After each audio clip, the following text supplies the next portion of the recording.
começamos a gravar, né? Gravar alguma coisa, não sei nem exatamente o que é. Não faço a mínima ideia. Eu vou simplesmente usar o meu tarô, sair jogando, falando alguma coisa. E eu vou dizer para você o seguinte: essa forma, essa metodologia me ocorreu da seguinte maneira: quando eu jogo tarô, eu chamo de, eu chamo de psicotarô ou a psicologia com pictografia, ou então vou chamar de um outro nome também, que é pictografia psicológica. Quer mais um nome? Pictografia psíquica.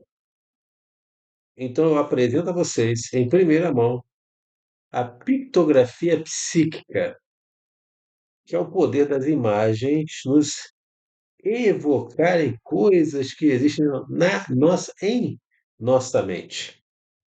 Coisas que existem em nossa mente. A pictografia psíquica revela. Eu estou usando exclusivamente o tarô,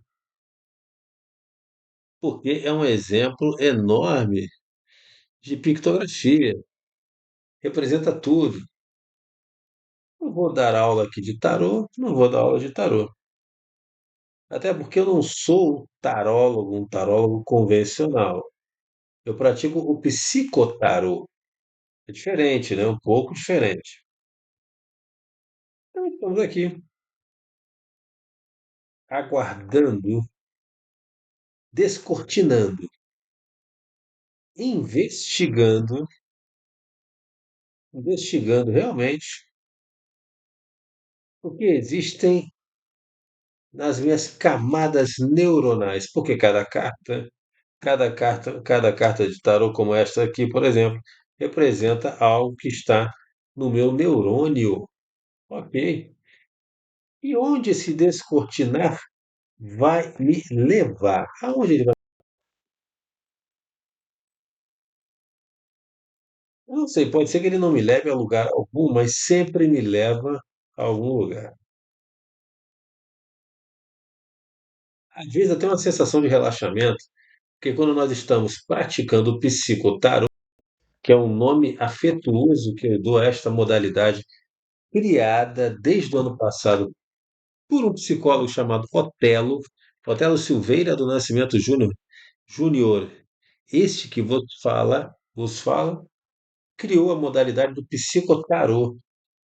Psicotarô, na prática, é a maneira de viabilizar a pictografia psíquica.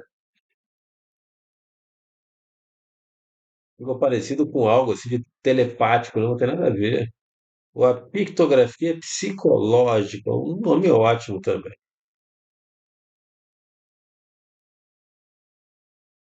Uma grande coisa que eu gostaria já de deixar nesses primeiros 5 minutos, já bem registrado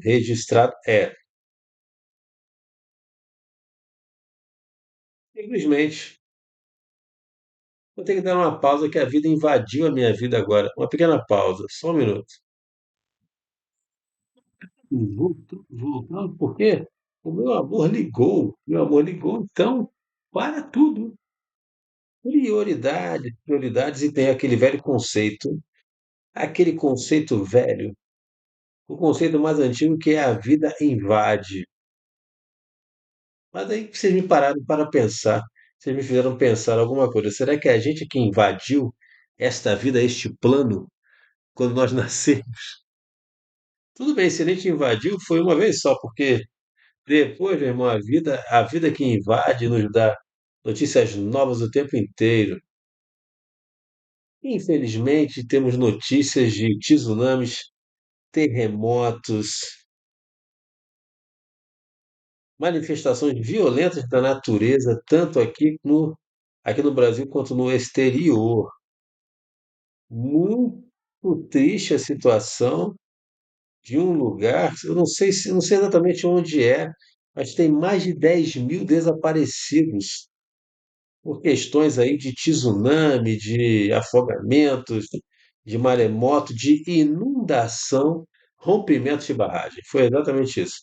Rompimentos de barragens causam mais de 1.000 mortes e mais de 10 mil desaparecidos em um lugar fora do Brasil. E no Rio Grande do Sul, as chuvas já chegaram a mais de 24 mortos, as chuvas no Rio Grande do Sul. Então, a natureza está A natureza está perguntando alguma coisa para o ser humano. Quando é que as obras vão sair, meus amigos? As obras de saneamento vão sair? Quando é que vocês vão fazer obras que respeitem a natureza? Ecológico, sim. Quando a gente faz uma. Quando a gente muda o texto de um rio, é necessário fazer um estudo muito grande. Principalmente que se construímos casas onde era o rio antigamente. Com certeza os engenheiros já pararam para pensar, os geólogos, os, os que estudam as águas, engenheiros da água, já pararam para pensar que antes da barragem já existia um rio ali, e não apenas o rio, já existia toda uma estrutura para levar a água até aquele local. Será que ao mudar o rio de lugar, será que a gente consegue mudar toda a estrutura subterrânea que faz com que a água, que fazia com que a água estivesse lá? E eu te pergunto o seguinte: mudou o local onde chove? Porque o local onde chove também é um ponto importante para que a água se deposite no lugar. Eu acho que não mudou. Não temos a tecnologia ainda para mudar definitivamente o local onde chove, onde as correntes ficam, a direção, a direção do vento. Daqui a pouco a gente está tentando mudar a rotação da Terra.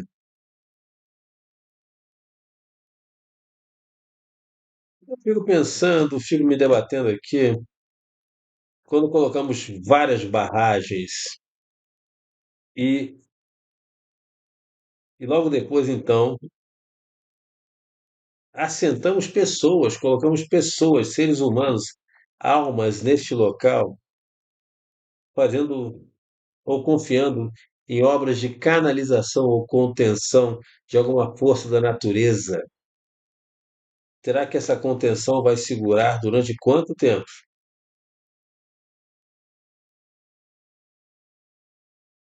Por que que eu estou falando tudo isso?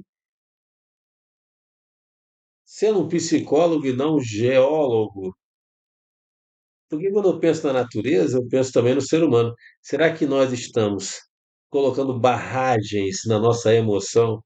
A nossa emoção quer sair por um lugar e de repente nós estamos fazendo barragens para que ela saia por outro lugar, mas às vezes, quando a situação, quando as circunstâncias são críticas, a nossa barragem transborda, matando, nos matando, matando às vezes a nossa vida afetiva, matando a vida financeira, podemos até perder o emprego, matando a nossa saúde corporal, matando a nossa saúde mental,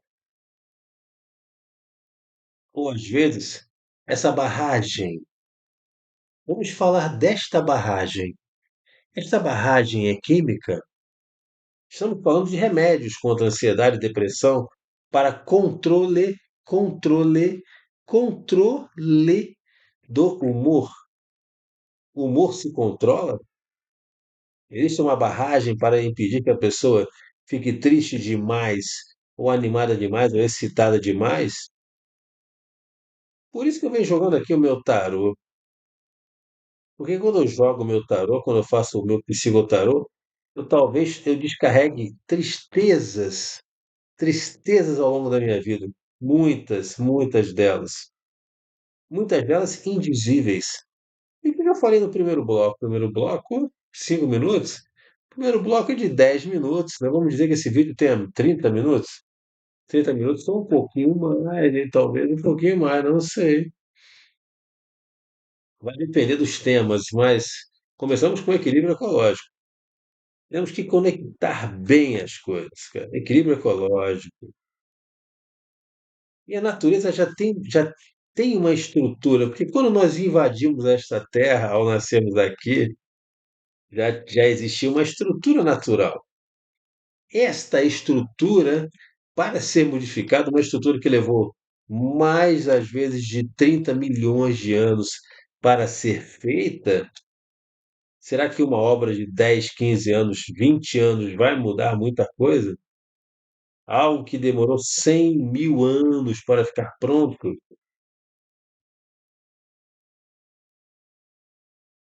Conversamos também na questão da barragem, da grande força, e geralmente a gente fala da força das águas. Será que nós, com barragens, represas, nós vamos conseguir impedir para frente, para sempre, na verdade, para sempre que esta represa se rompa e mate milhões de pessoas? Eu nunca morei perto de barragem, nunca. A gente não sabe o dia de amanhã, mas será que a casa perto da barragem tem o mesmo valor imobiliário que outra? Isso é outro tema, porque se tiver, é porque o ser humano sabe que existe um perigo iminente. O preço deveria baixar ainda mais, porque existe uma periculosidade em morar ali.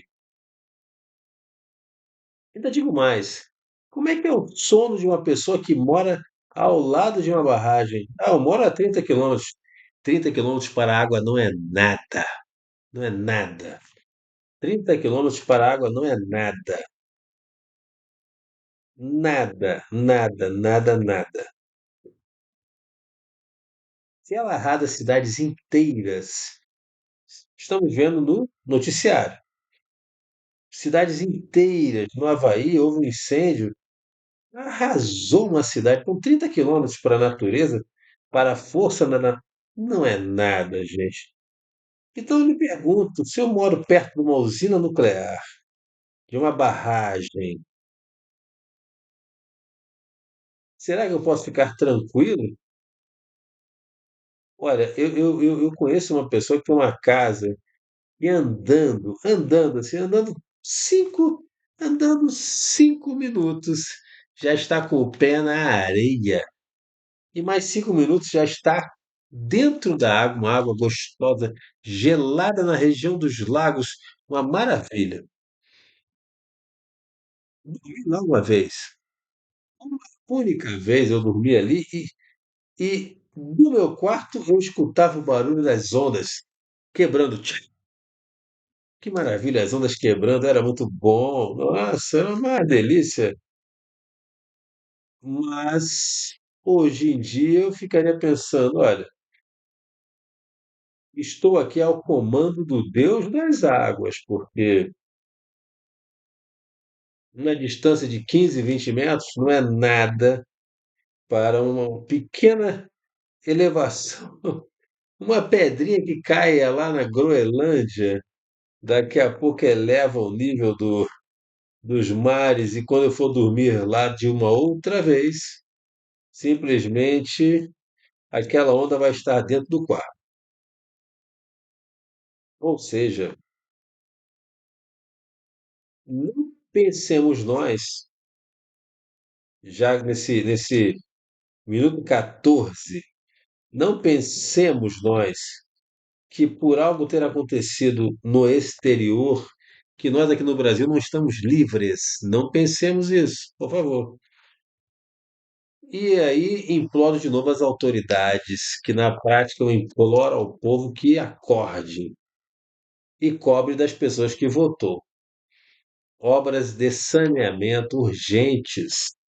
Obras de saneamento urgentes, porque ninguém neste planeta está livre de ser surpreendido por forças da natureza. As forças da natureza não devem, então, serem simplesmente canalizadas ou tentar ou controladas. Devemos dialogar com elas, devemos conversar com elas. Amiga, para onde você quer ir? Deixa eu ir para o outro lado. Tudo bem, olha, eu quero ir para aqui. Há 100 mil anos que eu vou para cá. Fique tranquilo, eu sempre fui para cá. A Terra gira e há 100 mil anos eu estou aqui. Não é melhor respeitar, não? Não é melhor simplesmente morar em volta do que deslocar a barragem? Não, nós vamos deslocar, porque assim nós vamos incentivar a integração nacional. Tem sempre um motivo técnico muito válido, até que a barragem se rompa. Isso ocorre no mundo inteiro. E não estou falando só de água, não. Falando também principalmente de energia nuclear. A energia nuclear é uma energia importante, nós precisamos dela. Me expliquem vocês são engenheiros. O que nós fazemos com energia nuclear? Ela coloca luz elétrica aqui em casa, ela gera quanto de energia, quantos quilowatts hora gera uma usina nuclear Angra dos Reis? Sustenta a cidade de Angra dos Reis, é a usina de Angra dos Reis sustenta a cidade. Você que é de Angra dos Reis, por favor, me responda. Ah, não, mas temos vários empregos lá. Ah, tá. Foi colocada para dar emprego para alguém, para empregar metade da cidade lá? Não sei, realmente não sei. Me explique alguém a importância de termos usinas nucleares. Alguns lugares desativaram as deles. Não, Otelo, isso é um novo tipo de combustível que possibilita a vida na Terra. Ah, então tá tudo bem. É só alguém me explicar. Tá aí o próximo ponto. Quando tem explicação, tá tudo bem. Quando tem explicação, tá tudo bem. Então começamos com ecologia e agora estamos num outro ponto. A ecologia é o respeito às forças naturais. E como eu sou psicólogo, eu sempre tenho aquela ótica, respeito à sua própria natureza emocional. Saber canalizar é melhor do que tentar controlar, fazer barragens. Barreiras serão transpostas. E numa transposição de barreira, vamos nos matar, né? Matar nosso emprego, matar nossa vida emocional, matar vários Otelos, o Otelo profissional, o Otelo marido, o Otelo filho, o Otelo pai, todos eles morrerão. Tem no mínimo uns 10.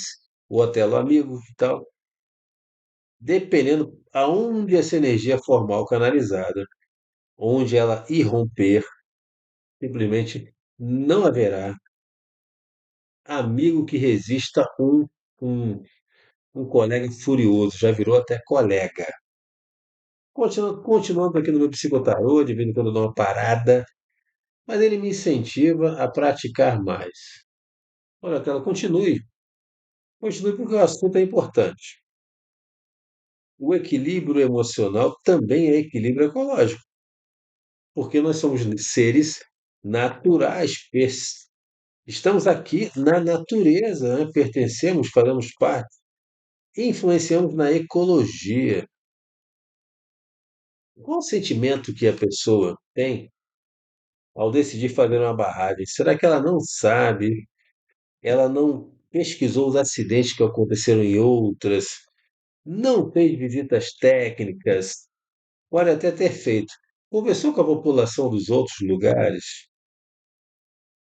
O que você acha de ter que ficar fazendo treinamentos para o caso da barragem ruir? Vamos dizer que ele tenha pesquisado barragens no Japão, e ter perguntado, ter feito uma pesquisa. Olha, vocês que fazem doutorado, sei lá, neuropsicologia, uma pesquisa sobre a qualidade do sono de pessoas que moram perto de barragens. e comparando com pessoas que moram perto de usinas e talvez constate que a qualidade do sono é parecida, é ruim, seja ruim. Por que será, hein? Porque estamos lidando com situações onde tentamos controlar a natureza incontrolável das forças naturais.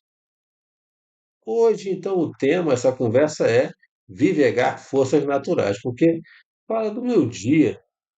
Eu estava com muito sono, queria trabalhar, queria, mas o sono estava de uma tal forma que ninguém conseguia conter, nem eu. Dormi 1 hora e meia. E estou aqui trabalhando, praticando aqui a minha pictografia psicológica ou pictografia psíquica, para que amanhã eu possa estar melhor, gravar um vídeo melhor. Olha, fazendo uma propaganda rápida, esse vídeo, o vídeo conversa com o Fábio do dia, tanto o do dia 12 quanto o do dia 5 agora passado. E o anterior, cara, estão com uma profundidade de temas que eu sei lá. O de hoje, então, foi demais. Falamos sobre angústia versus álgebra moral.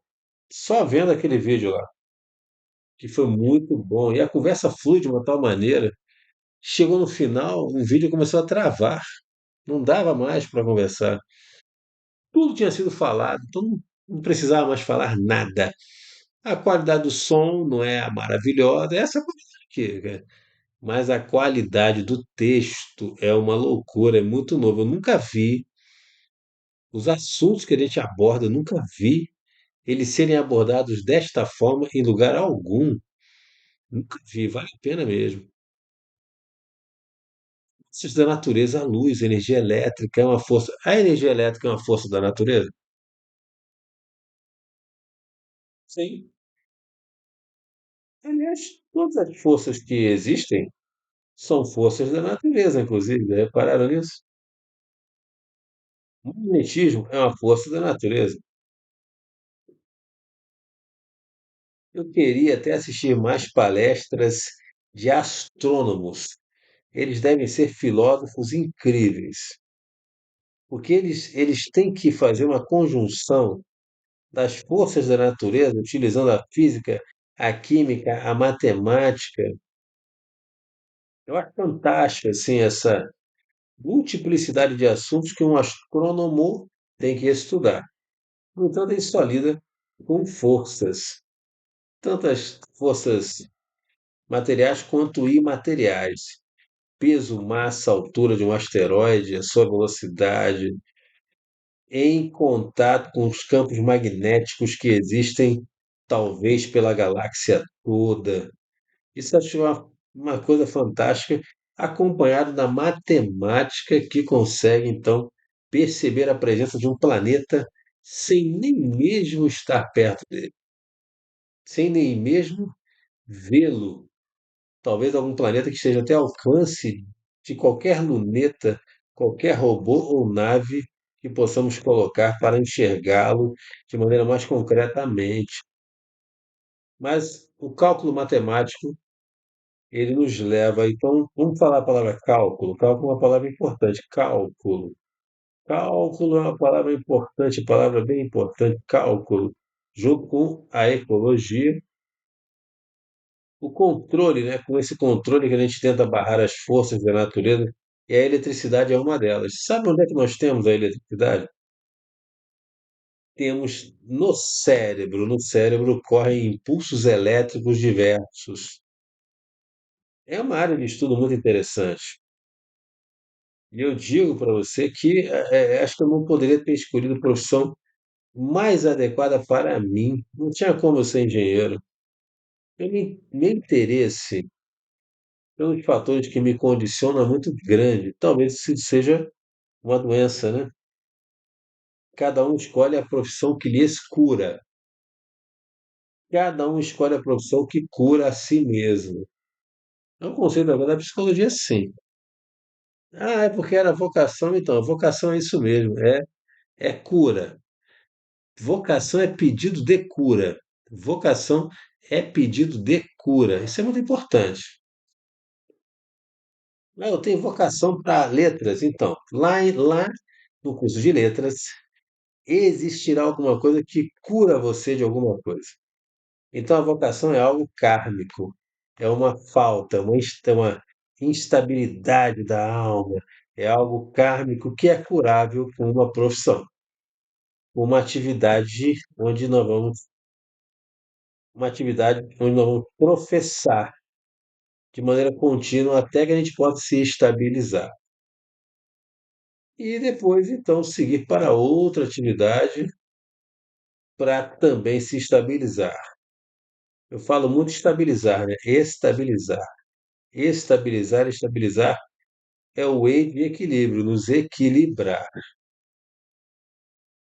Então, de novo, eu estou falando sobre vocação, mas a vocação da natureza, ela é dada pela estrutura milenar subterrânea, estrutura dos ventos, estrutura até magnética do universo, dos planetas que nos banham também.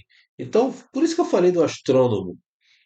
Será que aqueles cálculos de impacto ambiental levam em consideração os movimentos magnéticos que assolam a Terra? Não sei. Você é engenheiro agrônomo, sei lá que tipo de engenharia é essa, geólogo,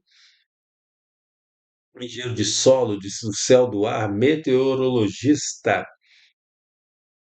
Se estiver me ouvindo, me escutando, então discorde.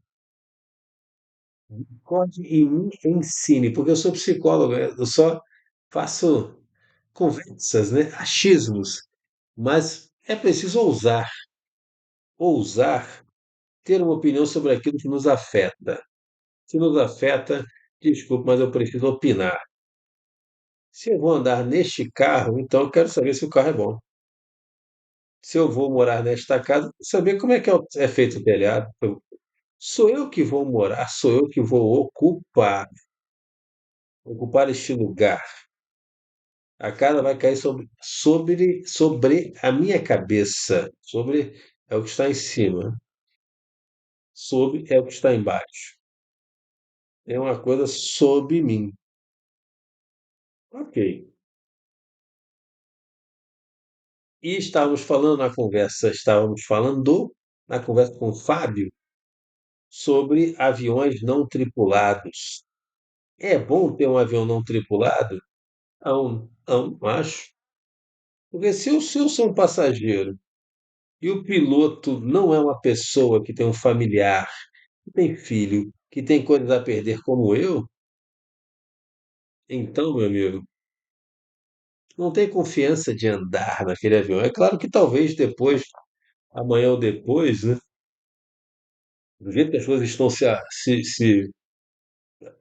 as coisas estão avançando, acelerando, talvez eu não tenha opção a não ser embarcar num avião não tripulado por um tempo que não tenha piloto. Já tem táxi aí, mas não gostaria, confesso que eu não gostaria, porque o empresário vai ter menos a perder do que eu. Se cair o avião, ele perde o avião. Eu perco a minha vida. O empresário não vai perder a própria vida. E você me desculpe, mas a minha vida vale mais do que qualquer avião. É vida. Talvez para ele não valha nada, mas para um filho meu, para um irmão, a minha vida com certeza vale mais do que qualquer avião. Para a sociedade, a vida vale mais do que um avião caríssimo? Talvez um avião de 1 bilhão de dólares é mais valioso do que a vida de 200 pessoas? É uma grande pergunta. Para o governo tem que ser, porque estas pessoas colocaram o governo lá. Estas pessoas que estão passando risco dentro de um avião não tripulado colocaram um governo lá. Então, para o governo tem que ser. Podendo você contra ou a favor, não só estou analisando, cara. Até porque, se amanhã ou depois alguém me vir viajando num avião não tripulado, vai dizer, poxa, você é um hipócrita e tal. Eu falei, não, cara, eu tenho uma opinião, mas eu acho desvantajoso para mim também. Então, eu também estou assumindo risco. de me perder aqui e o piloto não ter tanto motivo para se salvar, e ao se salvar, ele me salvar também. Então é por isso. Então, estou aqui também junto contigo na correria, no risco de andar num avião não tripulado. Não gostaria. Queria que tivesse um piloto que perdesse tanto quanto eu, perdesse a própria vida. Só isso. Então, não sou. Eu vejo vantagens e desvantagens, mas talvez até andasse. E aí vai ter, se tiver avião não tripulado, vai ter navio não tripulado, tem carro não tripulado, um monte de coisa não tripulada. Mas eu falo tudo sempre, né? Não tripulado, mas às vezes eu me comporto como um homem não tripulado. Um homem não tripulado. E entra, às vezes entramos no famoso piloto automático. E esse piloto automático não nos leva para onde nós queremos. Chegamos então no minuto 30. Vamos estender um pouquinho mais, porque o jogo está bacana. Vamos estender um pouquinho mais ou fazer dois. Vamos ver o que vai rolar. Continuando trazendo a inspiração do psicotarô ou pictografia, não é psicodélica, e também não é psicossomática. Eu gostaria que fosse um dia, é psicológica. E vamos seguir em frente, meus amigos. Vamos seguir em frente, seguindo em frente. A música do Almir Sater, né? Escreveu com outro. Ando devagar, porque já tive pressa. E porque já chorei demais. Alguma coisa assim. Eu sou cantor. Eu acho até que não saiu ruim, mas isso me lembra o seguinte, que quando eu ando muito rápido e não ando devagar, quando eu ando com pressa, eu entro no modo piloto automático. Isso é bem legal entender, né? O modo piloto automático, então vira um avião não tripulado. Só que, no caso do ser humano, entrar como piloto automático, a gente esquece coisas, esquece a chave de casa dentro de casa, tranca a chave do carro dentro do carro, fica lá de fora trancado no navio, ou fica trancado fora de casa da própria casa, então sai com uma meia de uma cor ou de outra, entra na contramão sem saber, então se comportar-se. O piloto automático do ser humano depende muito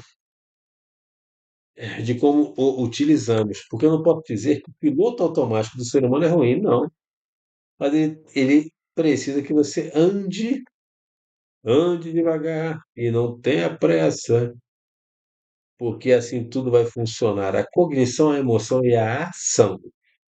Pronto, cheguei de novo na minha praia. Cognição, emoção e ação. Nós vamos perceber adequadamente. Se a gente passar correndo, a vida vai virar apenas um borrão. Passando correndo, tudo é um borrão. Não dá para distinguir. Se não dá para distinguir, não dá para ter uma emoção precisa em relação ao que nós vimos, porque nós não vimos, pelo menos não conscientemente. E se nós não tivermos uma emoção adequada, nós não vamos agir adequadamente. Então, a velocidade de percepção é fundamental. Não, Otelo, mas e a propaganda subliminar que passa um objeto vultuoso e o nosso subconsciente percebe? Não quer dizer que a gente não perceba rápido. Eu estou falando da capacidade de resolução de problemas rapidamente e a qualidade das soluções. A nossa velocidade de resolução de problemas, ela é muito maior que a velocidade da fala. Tudo bem, mas a nossa velocidade de ação, não. Podemos saber a solução de alguma coisa, mas temos que agir na nossa velocidade, a velocidade do ser humano. Então, meu amigo, a velocidade é tudo. É uma palavra importantíssima, velocidade. Então já vem aquilo, tá? Equilíbrio ecológico e tal, controle, não sei o quê, agora velocidade de funcionamento. Se você anda correndo, se você come correndo, se você come correndo, cuidado. Pode ficar até barrigudo, mais barrigudo, porque não vai dar tempo de digerir adequadamente. Não digeriu, vai uma coisa não digerida para dentro de você. E essa coisa não digerida, ela não vai ser aproveitada. Se ela não for aproveitada, gerou excesso. E aí ela vai ser encaminhada, essa coisa excessiva, vai ser encaminhada e vai ser colocada como reserva em algum lugar. Pode ser na barriga, pode ser na coxa, pode ser no culote, pode ser em qualquer lugar. Porque não mastigamos as 50 vezes. Não respeitamos a velocidade do nosso organismo.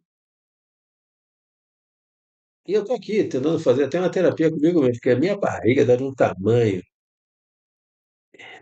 decente, mas ela tá enorme e que decresce um milésimo de milímetro a cada dia.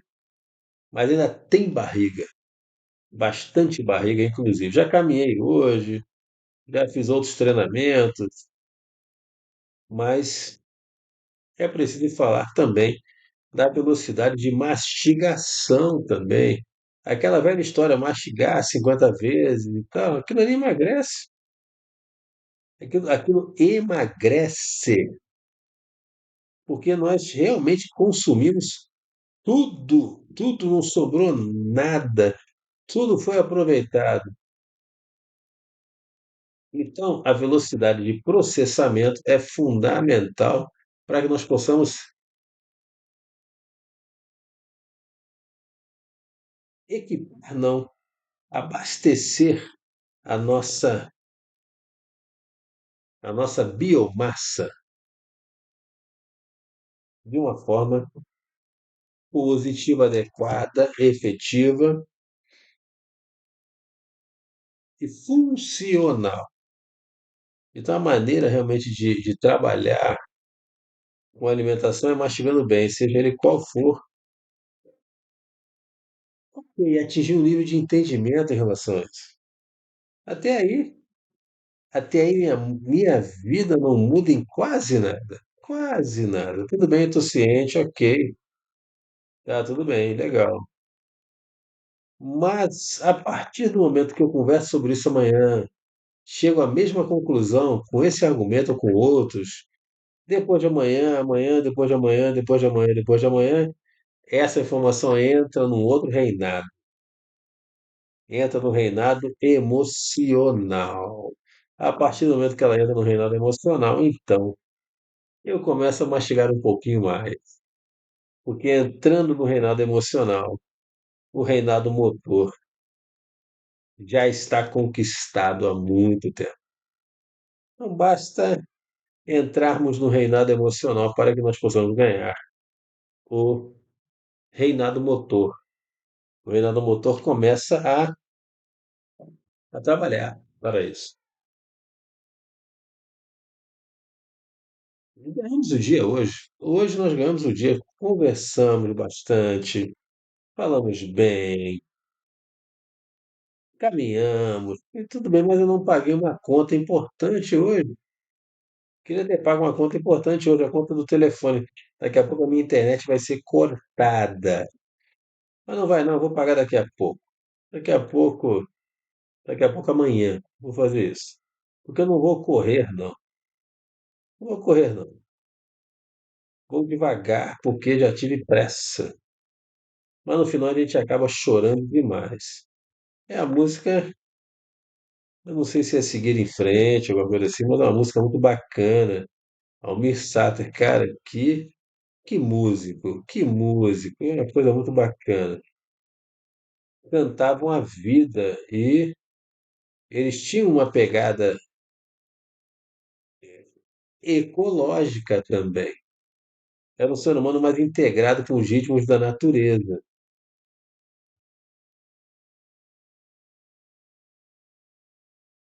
Um humano mais integrado que. Imagina aqueles havaianos que viviam de canoagem, da pesca. Tem gente mais integrada com a natureza do que eles. Temos os índios também, né? Os índios que vivem na Amazônia, então, gente integrada também. E eu mudo completamente de assunto, da maneira mais completa e volto para as forças no corpo. Hoje nós temos pessoas que desenham tatuagens diversas no corpo. Quase não sobra corpo para desenhar mais. Eu já vi pessoas com desenhos na testa, na maçã do rosto, tatuagens no nariz, todo tipo.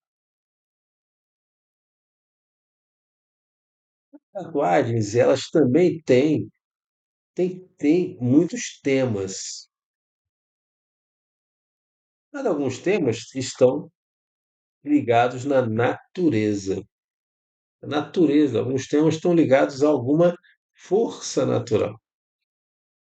A nossa conversa hoje é força natural, força natural. A força natural é a grande conversa de hoje. Sempre foi o mesmo tema, força natural. A força natural não deve ser controlada, deve ser até dialogada, talvez canalizada de maneira adequada, porque ela depende de uma estrutura que já está conosco há muito tempo. Então temos que conversar com a estrutura também. Mas não só isso, existe o efeito do derramamento emocional. Temos que conversar sobre o efeito. Quando, e esse cálculo não tem a menor dúvida, deve fazer. Um acidente aqui causaria quantas mortes? Se essa barragem se romper, se esta barragem se romper, quantas pessoas vão ser desalojadas? E quando vai custar isso? Esse cálculo as empresas têm. Quantas pessoas vão morrer? Esse cálculo as empresas podem ter. Mas quanto vai custar para elas? Com certeza tem. Deveria ter, né? Todas deveriam ter isso.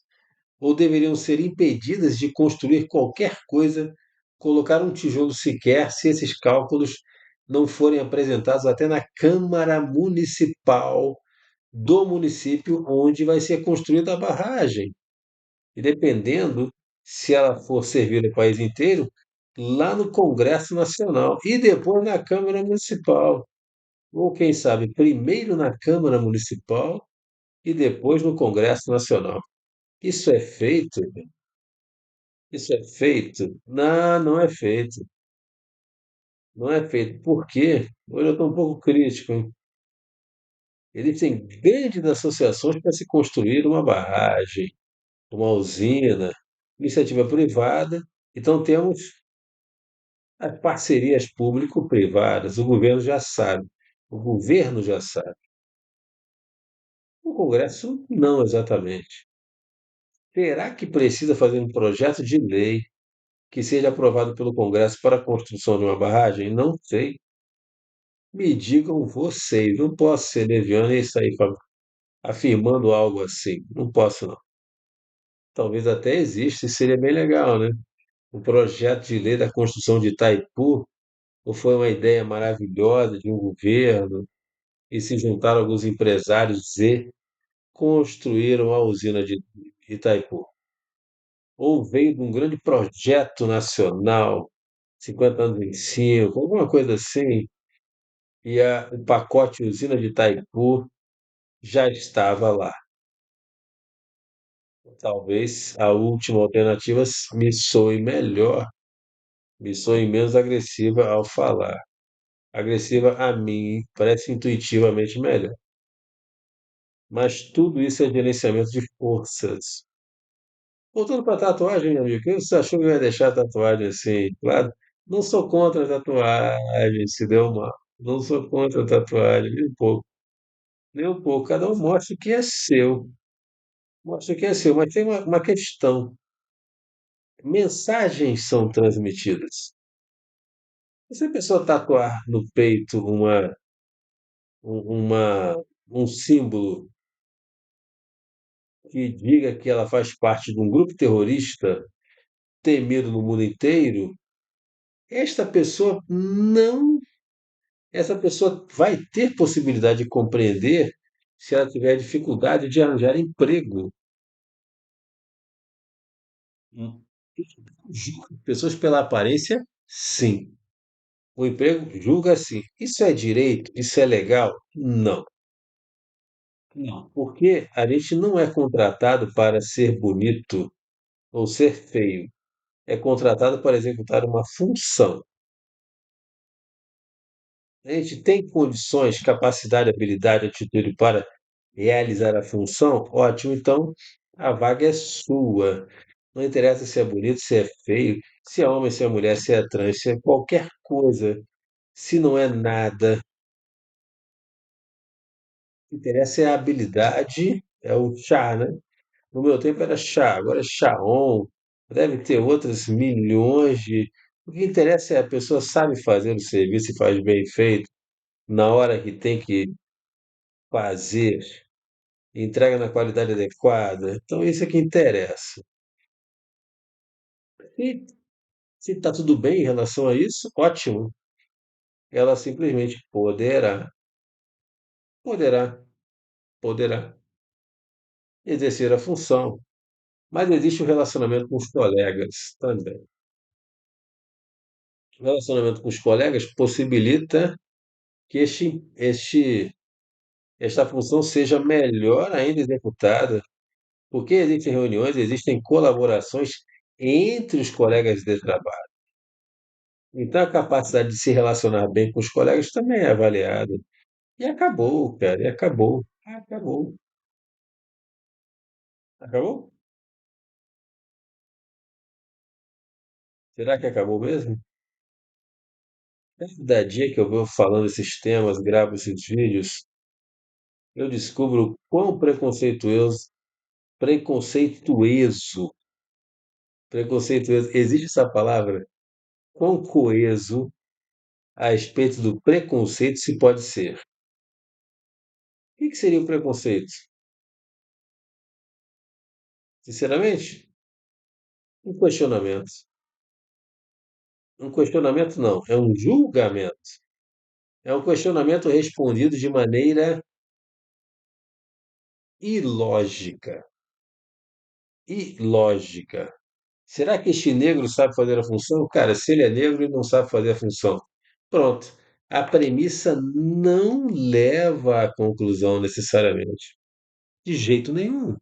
Então, o preconceito é uma coisa ilógica. Quer uma coisa ilógica? Preconceito. Felicidade, atitude, habilidade, conhecimento da organização, relacionamento com os colegas. Isso é que interessa se a função vai ser bem feita ou não. Conhecimento sobre o assunto, né? E tudo mais. Então é isso. Fazer as perguntas certas já mostra um processo seletivo. Que consegue descobrir as forças de alguém. Consegue descobrir as forças de alguém. As forças naturais que naturalmente vão impulsionar a empresa. Não te falei que eu ia sair da tatuagem e ia continuar com as forças? Volto para o tatuadão, que tatuou o antigo grupo terrorista Al-Qaeda no meio da testa, assim. Eu amo o Al-Qaeda. Não é Al-Qaeda, Al-Qaeda. E ele vai trabalhar, as pessoas vão ficar com medo dele. E vão começar a reclamar e pedir que ele seja mandado embora da empresa, mas tem medo que ele coloque uma bomba.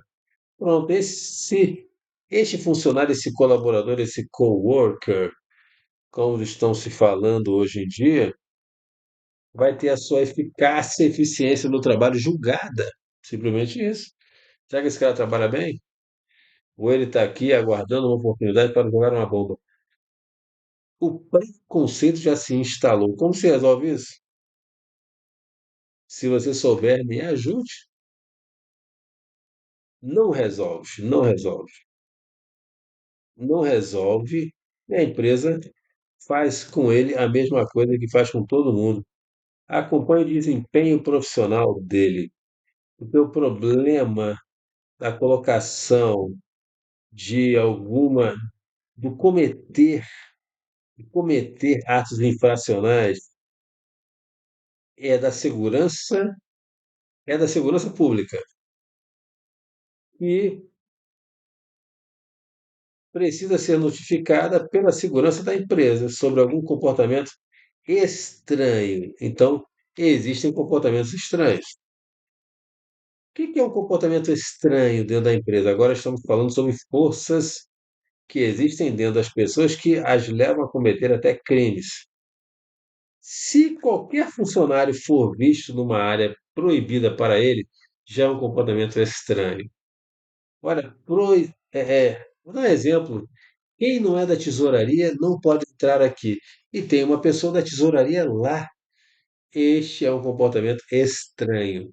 E é um comportamento que está nas normas da empresa, no sentido de que é proibido apenas para pessoal autorizado. Se houver um sujeito que for surpreendido reiteradamente frequentando local não autorizado, posso mandá-lo embora. Por quê? Por quê? Posso mandá-lo embora, porque ele não obedece às ordens. Se ele não obedece, não, mas é só para fumar, cara, não interessa. O que a gente precisa numa empresa é uma pessoa que obedeça às ordens. Se você não atende pelo conceito da hierarquia, mesmo que seja uma hierarquia que seja simpática, acolhedora, mas em uma empresa existe sempre um chefe e um subordinado. As pessoas não são iguais em lugar nenhum. Quando se fala de uma empresa, cada um tem suas funções, então as funções já diferem as pessoas uma das outras. Então esse cara não obedece ordens, então ele pode ser mandado embora tranquilamente, sem nada. E aí sim, nós conseguimos nos prevenir de alguém olhando os passos com o intuito de fazer crimes mais gravosos nesse local.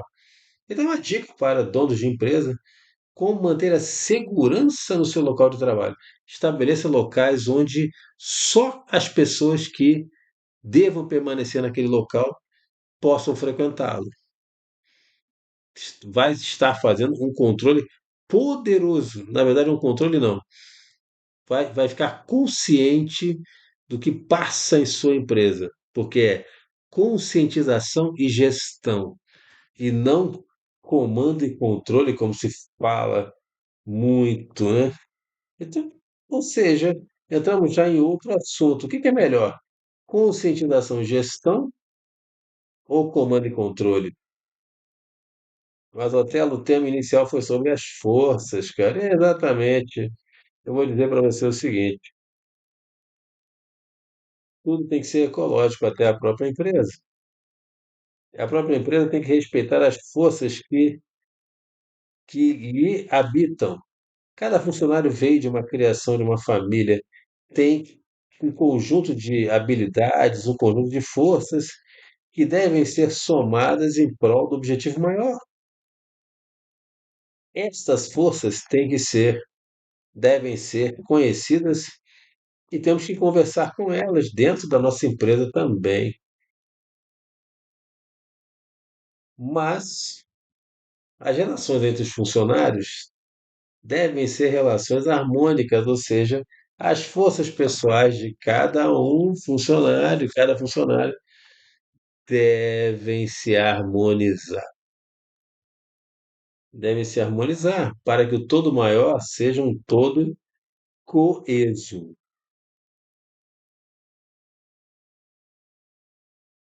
Meus amigos, chegando aqui ao final do vídeo, fazendo essa pequena revisão. Um todo coeso e tem uma força para, para que a empresa, então, ocupe suas posições no mercado e traga benefício para milhões de pessoas. É o que a gente deseja, tanto empregos quanto produtos e serviços para aquela cidade, aquela comunidade a qual ela serve. Uma empresa é feita para servir as pessoas, servir ao ser humano.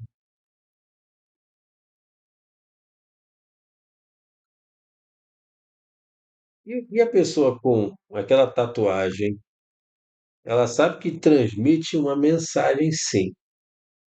E às vezes não gosta mais daquela mensagem que ela transmite, quer até mudar. Por quê? As pessoas começam a olhar feio para ela e ter pensamentos ilógicos.